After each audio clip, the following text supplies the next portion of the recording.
Just go ahead. Okay, so today we have a little bit of a mixed bag. So I'll first talk about how DTI can be used for tract tracing and a little bit of some of the problems in tract tracing, how it relates to real tract tracing with dyes, which is how neurobiologists typically do that.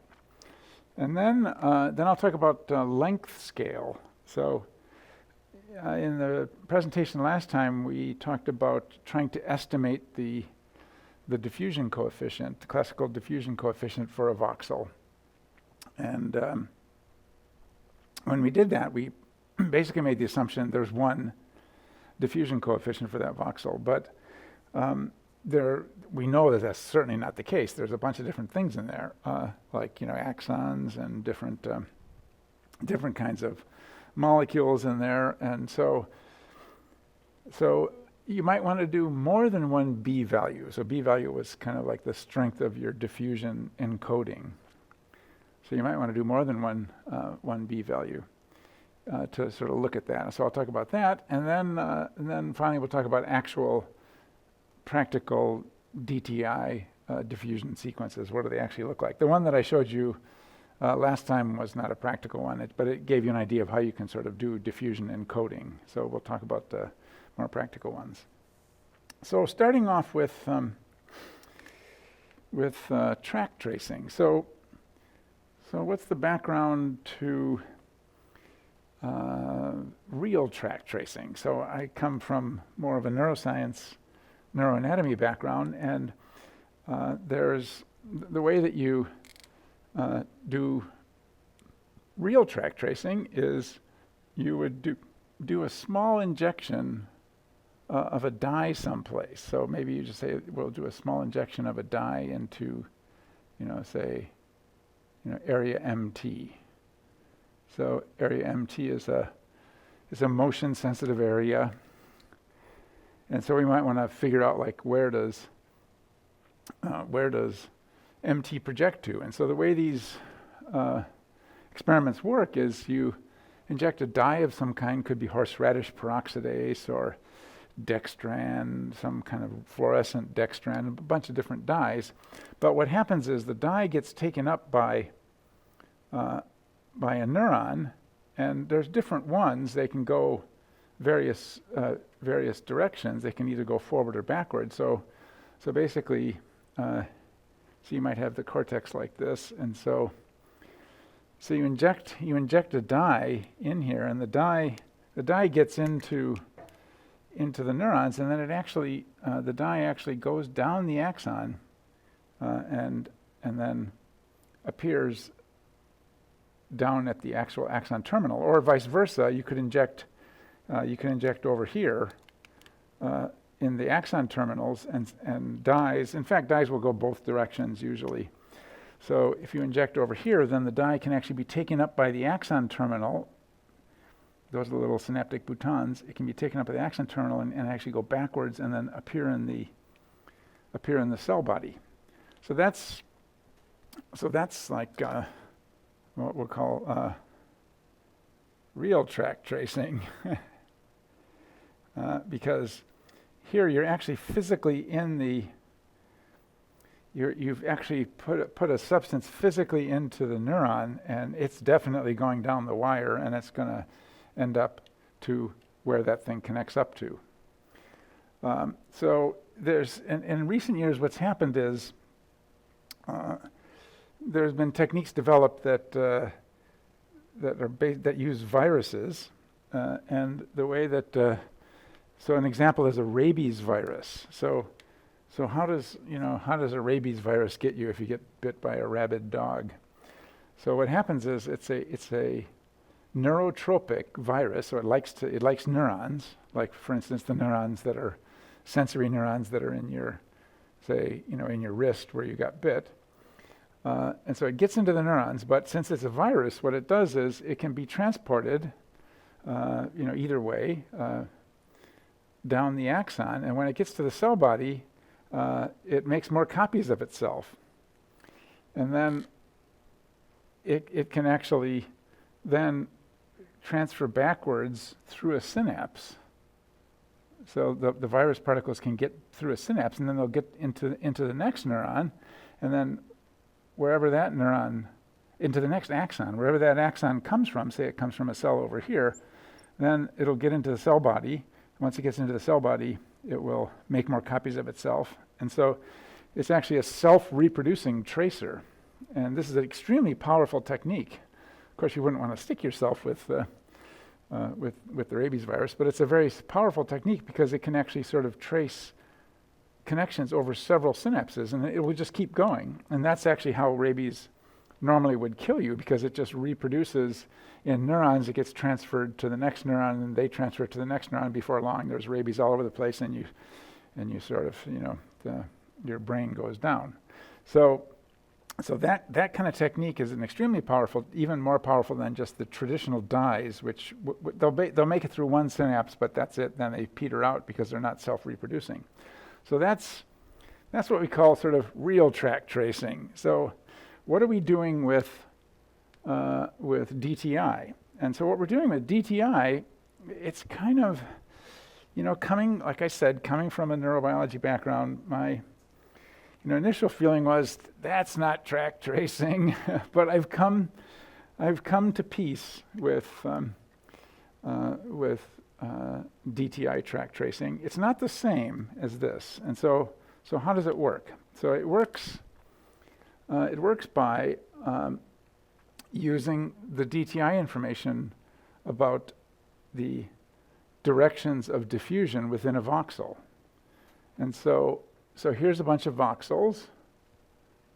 I'm just drawing it in 2D, but in fact, this is a 3D problem, but it's a little easier to just draw it in 2D. And so let's assume we've done one of those practical diffusion weighted imaging scans, and we're now going to start analyzing it. So there's several ways that we could do the scan. So we could just do a standard DTI diffusion tensor scan, in which case we would end up with a little ellipsoid at each, within each voxel.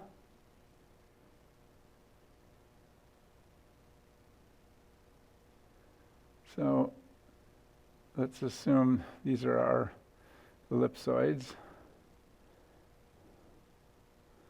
Now, I mentioned last time, so if you're doing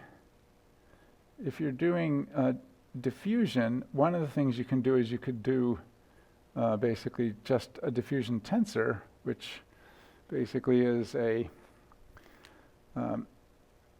approximate the Gaussian diffusion within the voxel by an ellipsoid. So that's the ellipsoid is basically sort of a Gaussian, in each direction. So if here's the little ellipsoid pill, what we're trying to represent with this is not sort of really a surface. What we're representing is the diffusion. When you go in this direction is that Gaussian, and the diffusion when you go in this direction, is a narrower Gaussian, something like that, less diffusion. And then the last one is like coming out at you. When you go in that direction, you get even less diffusion. So what the ellipsoid stands for is a Gaussian distribution of diffusion in three perpendicular primary directions. Now, if you happen to have crossing fibers, that's not going to work. And so we said that if you actually have, say, fibers that are, say, going in this direction, and then some fibers that are going in this direction, maybe more in this direction, then what's going to happen is you have to measure many more directions than 6. So if you measure a whole diffusion surface, then there's a lot of diffusion in that direction, less in this direction. We can't tell whether it's going, this way or that way. And we also can't tell whether it's going this way or that way. So if you measure, and what would that come from? That would come from all these different measurements of diffusion. So you'd measure diffusion in all these different directions, and then we would fit some surface to that. You only have to measure, you only have to do half of the hemisphere because you can't tell the opposite side. So if you did that, then say measured it in 64 directions, then you'd be able to detect two primary directions of diffusion. So if you look at tract tracing as done in the literature, sometimes people do this, but a lot of times they just bail and do standard DTI. So this is standard DTI ellipsoid. Now, or sometimes they do a standard DTI ellipsoid, but they collect data in more directions. So one of the things is, if you're trying to estimate what the ellipsoid is, if you only collect data in 6 directions versus collected in 64 directions, you'll get a better estimate of the ellipsoid, even if it's only an ellipsoid, if you collect 64 directions. You need to collect 6 minimum, but if you collect 64, you'll certainly get a better estimate. So you could collect 64 directions, and then instead of fitting a non-Gaussian diffusion surface to this, you actually just fit the Gaussian diffusion surface to it. You still have a better ellipsoid.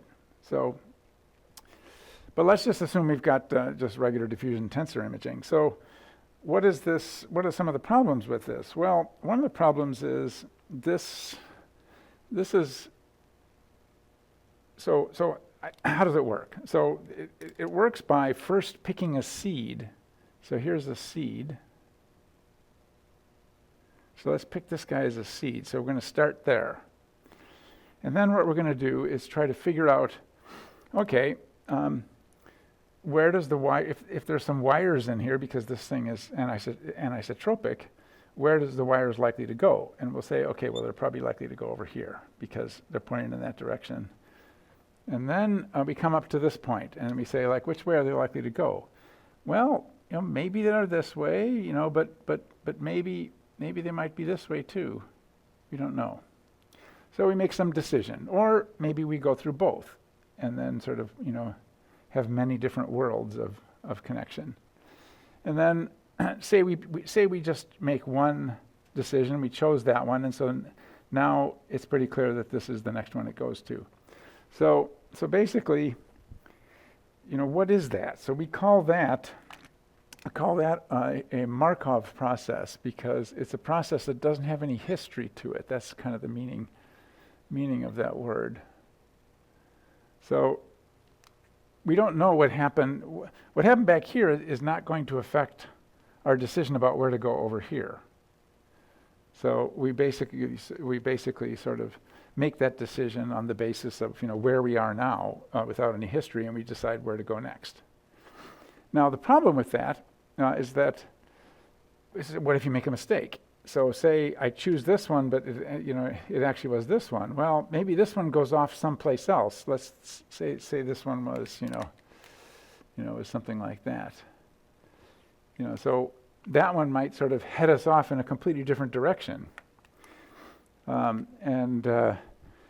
That's very different than what's going on over here. So with a real tracer, you're inside the axon, and you're going to be inside that axon, and clearly whatever axon you got into strongly affects where the label is going to go, because there's just a pipe and you're inside that pipe. That's a different process than here. Here it's more sort of speculative process, because we're at this point, and if we make a mistake, that a mistake will propagate. That doesn't happen in the case of a real tracer. So that's one of the problems, is that if we get off at some point, it could put us off completely the wrong place. But another problem is the crossing fibers, and so one way of an example might be, say at this point, the actual diffusion, is something like that. maybe there's a little bit going off in this direction too, and maybe this guy's got a little bit going off in this direction too. And so in that case, we might want to have a seed somewhere else, and that seed would actually sort of propagate to a different voxel through the same voxel. So there'd be like one pathway going through that voxel that way and another pathway going through the same voxel that way. We know that occurs big time, because if you actually look anatomically at the texture of fiber tracts in the brain, they often do that.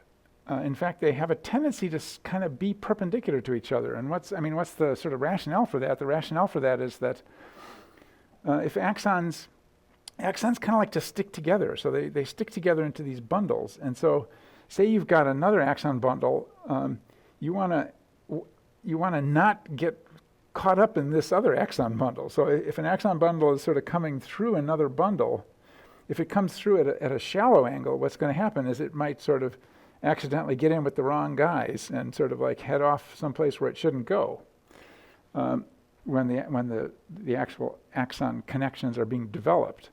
And so that's probably the actual sort of physical reason for why axons kind of axon bundles prefer to intersect each other at sharp angles, at more or less at right angles. And so it's very common, if you look in the brainstem, for instance, you'll see there's like a sheet of axons sort of going horizontally, and then there's other axons penetrating through that sheet at right angles. The same thing occurs in the cortex. So that's a real thing. We know anatomically this occurs by looking at, actual stained sections of the brain.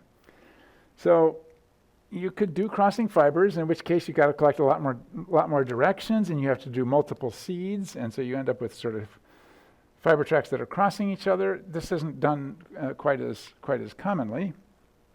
You can see it's just a lot more computation. And then there's also what I would call the freeway ramp problem.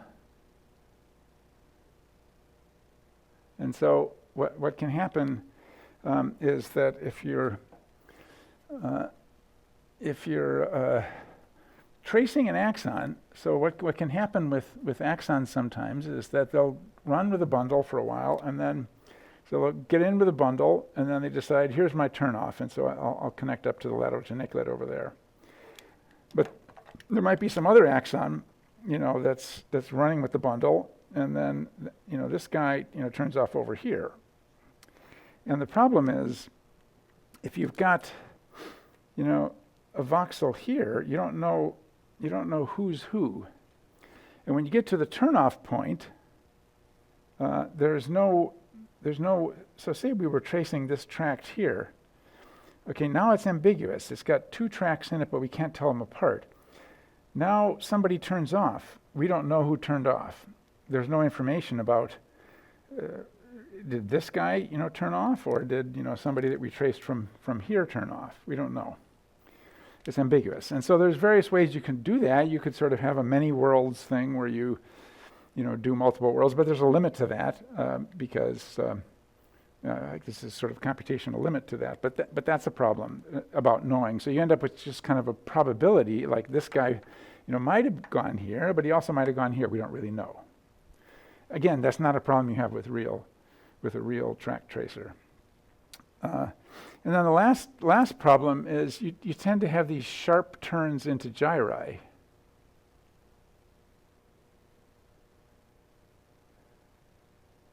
So if you look at like a gyrus like this, here's the white matter like that. So here's the white matter.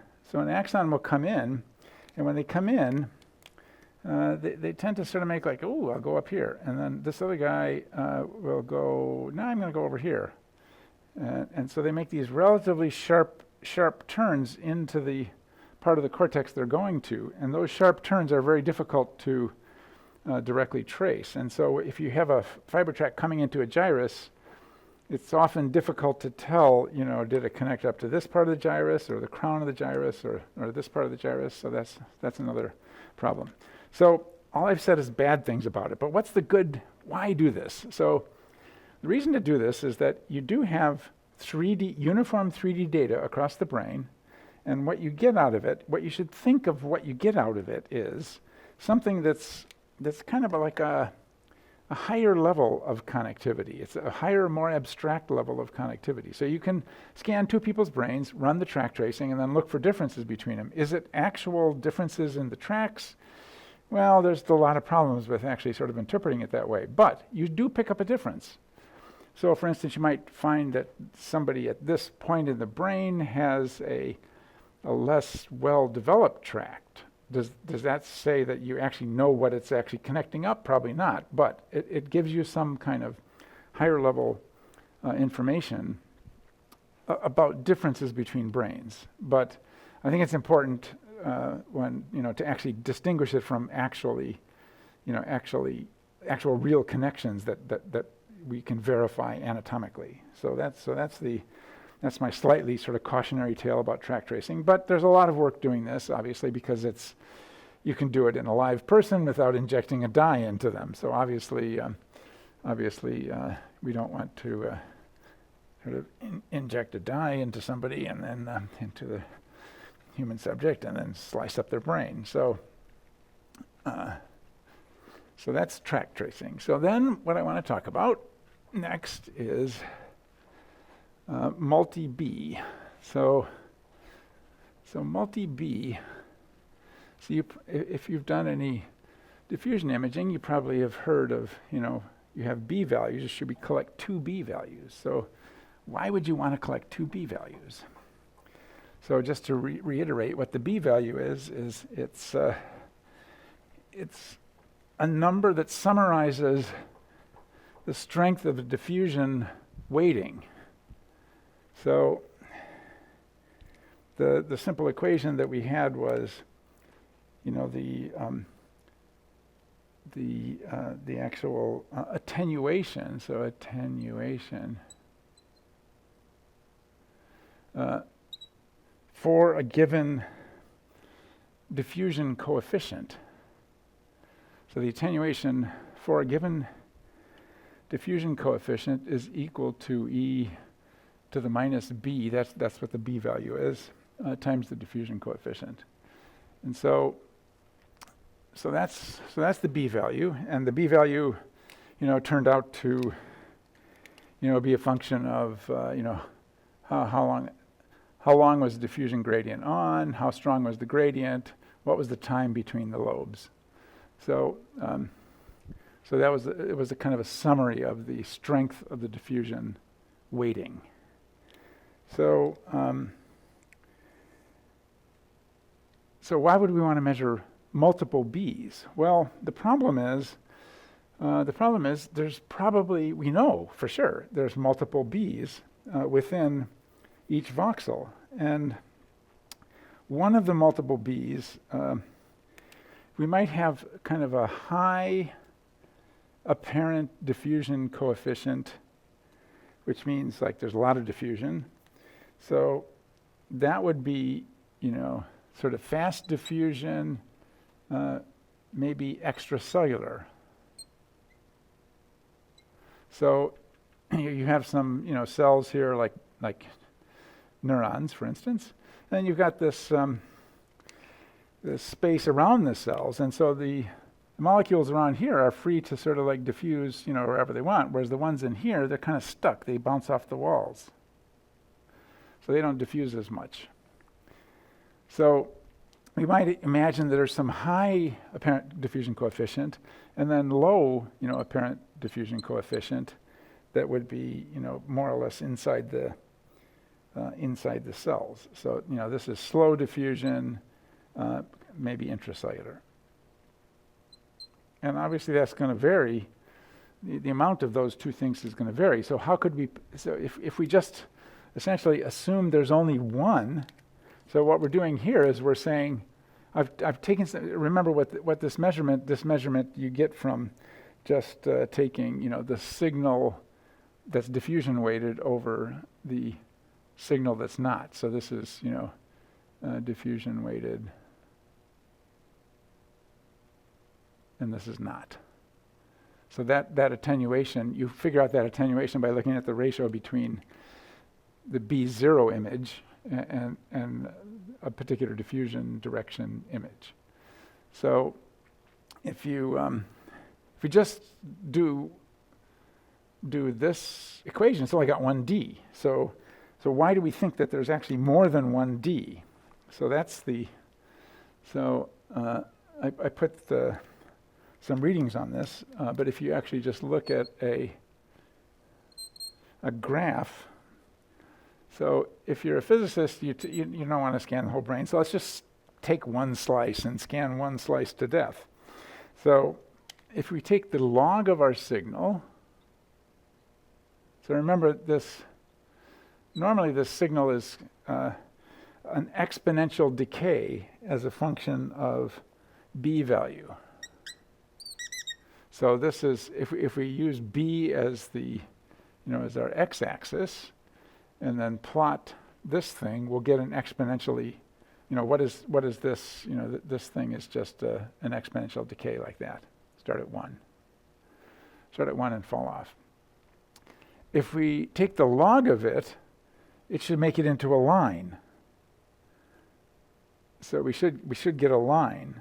So, but let's just, so by rights, what ought to happen is, if we change the B value, we should get something that looks like a linear relationship. And if you carefully do this, and so one of the problems with this is you turn the B value up, your signal gets worse and worse. And so as you get down toward the bottom, you eventually kind of reach a noise floor. This is like noise floor, because our images get noisier and noisier, and so then we can't, once you get down here, you can't really tell. There's so much noise in the image, you can't tell really whether it's going down. But when people have done this experiment, what they've concluded is that it looks linear, but then it bends a little bit before it hits the noise floor. And so who knows what's going on down there. But in this region, there's a bend. And since we're taking the log of the signal, there shouldn't be a bend. And so when people have done this experiment carefully with one slice, they concluded, in fact, it's not linear. The data, clearly shows you that it's linear here, but then there's a region where it's not linear. And so if I just draw that out of what's causing that. So what's causing that? Well, presumably what's causing that is that there's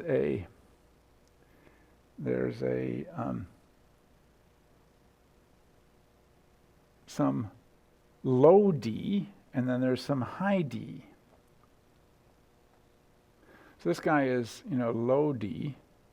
The signal doesn't fall off as rapidly as you increase the B value. But then there's some high D here, and that one falls off more rapidly as you increase the B value. And so what is the actual signal that we get? We just get an addition of those. Say we have half and half, so you'll get something that's kind of in between. Now you might think, oh, it looks like an exponential. It sort of does, but in fact, if you plot that kind of on a log-log scale, what you'll see is you'll see something where you basically have one line. You can just do this in MATLAB. Just basically plot on an exponential decay, plot at a different exponential decay, add them to each other, take do the equivalent of taking the log of them, so that you can actually plot it on a log scale, and then plot all those three things on a log scale. And what you'll see is, one will be a line, and there'll be another line over here, but the one in between, it will be kind of a little curved. It'll eventually line up at this guy after this one drops off. So that bend is a real thing. And so how do you actually model this? Basically, you just model this by saying our signal is basically equal to, what's the simplest thing you can do? There's a lot of more complicated things you can do, but it's important to start like just with the simple intuition. So what we say is our signal is basically, equal to some amplitude of a first exponential. So this is minus b, and here's d1. So that's our first classical diffusion coefficient in the voxel.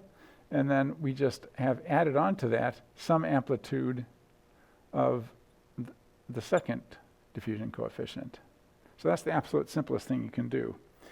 Now you can't get this from a measurement at 1b, because there's too many variables here. You got b and d. And so if you've only got a measurement at 1b, well, it's ambiguous. So you need, at minimum, there's two unknowns, here. So at minimum, there's two unknowns here, the d1 and d2. And so if we're going to measure those, we absolutely have to measure diffusion at different b's, while also measuring in different directions, right? So you might have to do 64 directions at 2 different b's or 3 different b's.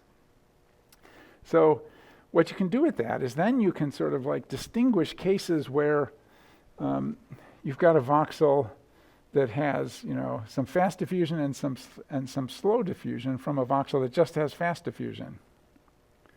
And there's all different more complicated methods of trying to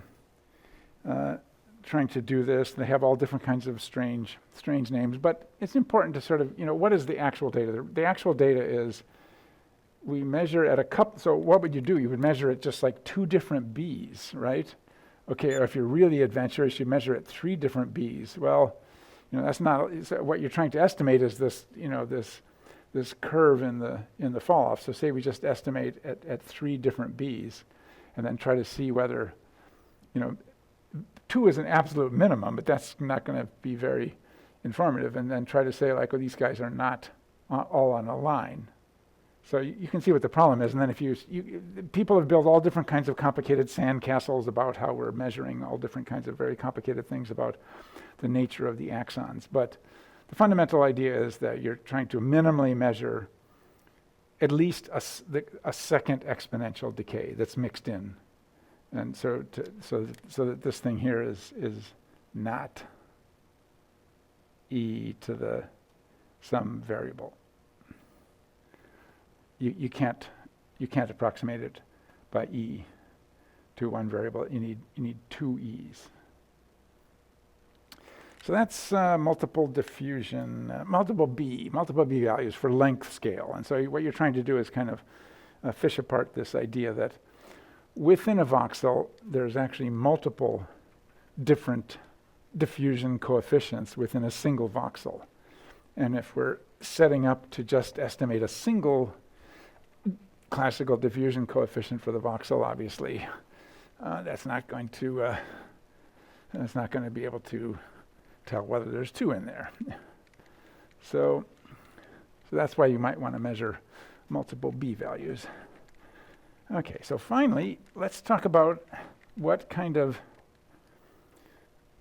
practical pulse sequences are actually used. So we mentioned last time if you do diffusion lobe upward, wait a little while for diffusion, do a diffusion lobe downward, and then do, say, like a gradient echo readout, that would give you an image. But that's way too slow, not very diffusion weighted.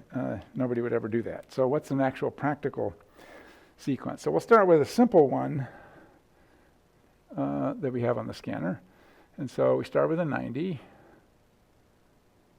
Now, one of the things we need to know is, one of the things we want to have is a relatively long echo time in order to, because we need time for diffusion to occur before we collect the echo. And so that would suggest that we might want to collect a spin echo, because a spin echo would be able to give us a longer echo time than a standard gradient echo. So we would first select a slice. So here's the RF going in. Here's the Z. Well, you select a slice. And then we do some diffusion encoding. So the diffusion encoding is going to be a really big gradient. Okay, so here's a monster gradient. So that's our diffusion encoding. I'll just draw one gradient here, and so this is that's the delta t, how long the gradient is on. So there's delta t. And then after we've done that, we do a 180. So here's a 180 over here. Let me make this even a little bigger monster. It's a monster gradient on for quite a while. Okay, so then we do a 180 in between. So if we do a 180 in between, so here's a 180 to make a spin echo. And so what that's going to do is, after this amount of time, there'll be a spin echo over here.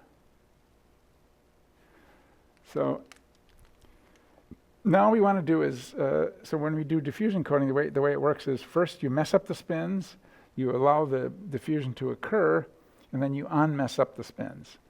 But we've done a 180 in between. So we have to draw the 180. So here's the 180, and so we're going to select a slice. So we got the little horns on it to sort of do if the 180 made any transverse, we squash it with a crusher, but there might have been some transverse before, and so then we put the crusher on the same direction because the 180 reverses it, and so this one basically sort of undoes this one, even though they're both positive, because there's a 180 in between. So we select that slice, but then we also might be doing it in some arbitrary direction. So here's the y and the z, and the x, sorry. And so what happens now is that we want to code for all different kinds of directions, but what that means is we may have, any kind of, one of these settings of the diffusion gradient. We only have to do sort of half of them, or we only have to do a half of a hemisphere, because we can't tell the difference between diffusion, plus y versus minus y. So we only need to measure one. You can measure both, but to save time, we'll just measure one. And then there's a whole nother set of possible different levels of the diffusion gradient on the x-axis, because we're going to be doing this in 3D. So I just showed one direction on the z-axis, and then we have to go and cycle through all these different directions on the other axes, and eventually try different levels of the z-axis as well, because we want to get diffusion in like, say, 64 different directions. Okay, so now we're ready to fix. So this messes up the spin phase. We allow diffusion to occur, and now we fix the spin phase. And so how do we fix it? Well, we fix it with the same sign, and the reason is because the 180 has flipped the spins around, and so it flipped the spins over, and so now we need to fix that by doing the same sign, because now whoever was ahead is behind, and vice versa. So we do the same thing again, and then of course we've got to fix these guys too. So these guys are being fixed also in different readouts. So now we've done with the preparation part. So that's the preparation part. And so now we're ready to record. So this is so this guy is prep, and this guy is image on this side. So now we want to record an image. So at this point there's going to be an echo. So what do? We do an EPI readout. And so what does that look like? So on the x-axis, we're going to go to the corner of k-space and then quickly go back and forth. So here's the EPI readout. There's 64 backs and forths. And then we arrange it so that when we come through the 0 of k-space, that's when the spin echo occurs. So here's the EPI readout. That's the actual sort of scale of it relative to these really large gradients.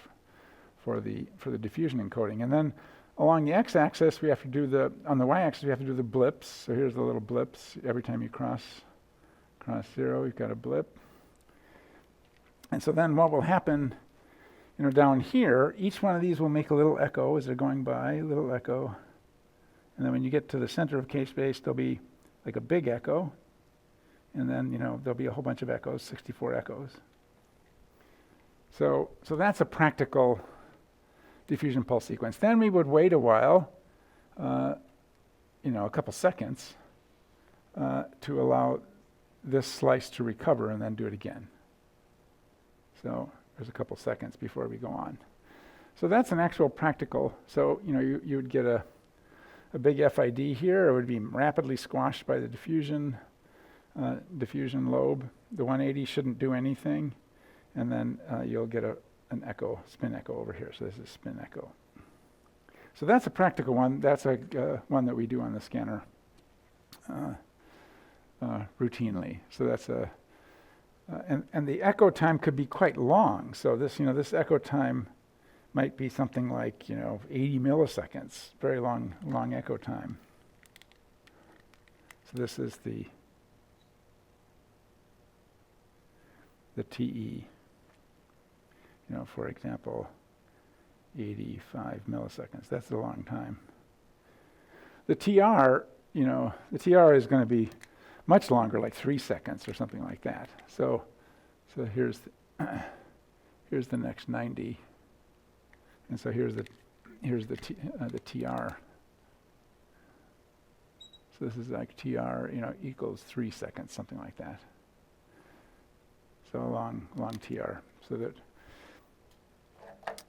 we have time for the magnetization to recover. So that's a practical spin echo. So that's a spin echo. A spin echo DTI. But I'll just write out one more one. I put a reading on it. There's one of the problems that you have with this, which I mentioned before, are things called eddy currents. And eddy currents are these currents that are sloshing around in the metal of the magnet. So when you do these large diffusion gradients, what they do is they cause currents to flow in the metal of the magnet. The magnet weighs 12 tons. It's got a lot of metal in it. And those eddy currents then generate magnetic fields which make the magnetic field that you were trying to apply imperfect. And so they can, the eddy currents go in different directions depending on which gradient you have on. And so these can cause a B0 problem, basically, because they slosh around for like 50 milliseconds, for quite a long time, or 100 milliseconds. And so they're still in operation when you're trying to make this image. And so they've messed up the B value, the B0, and that causes a spatial distortion by the mechanisms that we talked about last time. And so in the phase encode direction. And so you'll see, if you look at different directions of diffusion encoding, you'll see the brain wobbling around a little bit. That's not a good thing because you're hopefully trying to find the different directions at a particular voxel. So one of the ways to try to fix that is you can do a doubly refocused. And so here's a doubly refocused. So I won't describe it in detail, but basically we first do a 90, like usual. And then, so let's draw it all out here.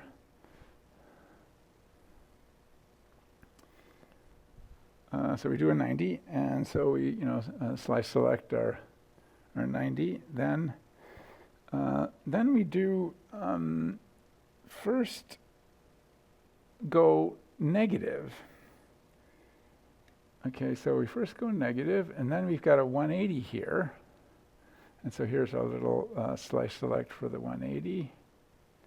So this guy, let me make this one a bigger one. So we first go negative, and we have a slice select for the 180. That's the 180. So then we go positive. Okay, so positive, that's not fixing, that's just doing more of this, basically. So here's our DT, our dt1, dt2, which is a little different. And then we've got to do the other, diffusion lobes. So here's the other diffusion lobe, and then here's another one. That is, so we'll put this one. I'll put this down so it doesn't overlap. So we do, we have to go through a lot of different diffusion directions there. We're going to have to go through a lot of different diffusion directions there. Same way for the x-axis. That's the gx, gy, gz. And we're going to have to do that there. But then we've got there are these little crushers here. And so this is a typical example of what you might want to do. So we might want to put some crushers on the other axis and arrange it so that the crushers could cause eddy currents too. So arrange so that those guys are in a direction, because you can crush in any direction. So we can make the crushers perpendicular to the diffusion. So these are, crush perpendicular to diffusion encoding.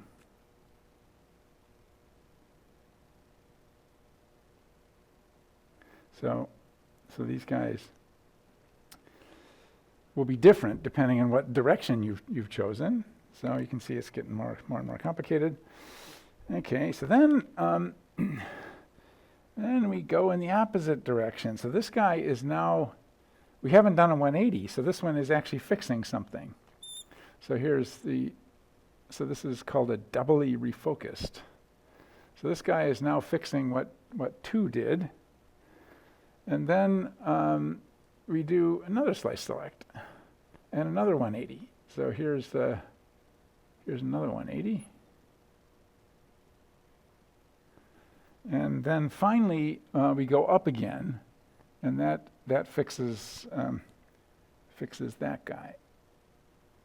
Now why is it up? Well, because we did 2 180s. So if we just done one 180 at this point, after this 180, we would have had to go down, but we did another 180, so now we go up. So there's the fourth time, and we're going to have again, there'll be little crushers here that are perpendicular to the diffusion encoding gradient, and then we're going to have all the different diffusion directions. So there's going to be equivalent guy down here, all different levels here, and there's going to be another guy that's down here, all different levels, another guy here for all the different directions. So you can see quite a mess. Now we're prepared. So this is our doubly refocused, prepared, and so now we can actually do an EPI readout. And so now we'll just do like what we did before. So we will I forgot, we have to put in some, before we do this, let's do some little navigators. So remember, we have to sort of make sure that we're in the center of K-space. So here's some navigators, collect that data, figure out how to adjust these gradients later on really quickly. So now we go down and actually do our EPI readout. And blips over here. But when you actually look at this, because of the way the timing is set up, so the timing is set up so basically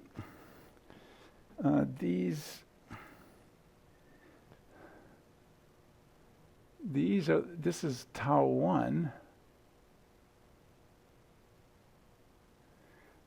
but this guy is tau 2. It's a slightly different time. And so, and that's the same as this guy. And so the end result is going to be that you'll get, so at this point, we'll get a big FID, which we'll immediately crush with our diffusion encoding gradients, and we'll slightly fix it over here.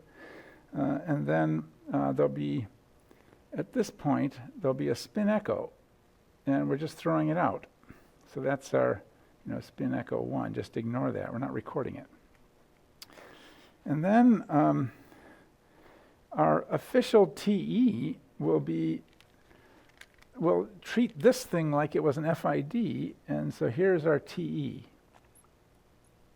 effective. So that's the time to the center of K-space. But what's going to happen is we're going to get a stimulated echo as well, because these times aren't all equivalent.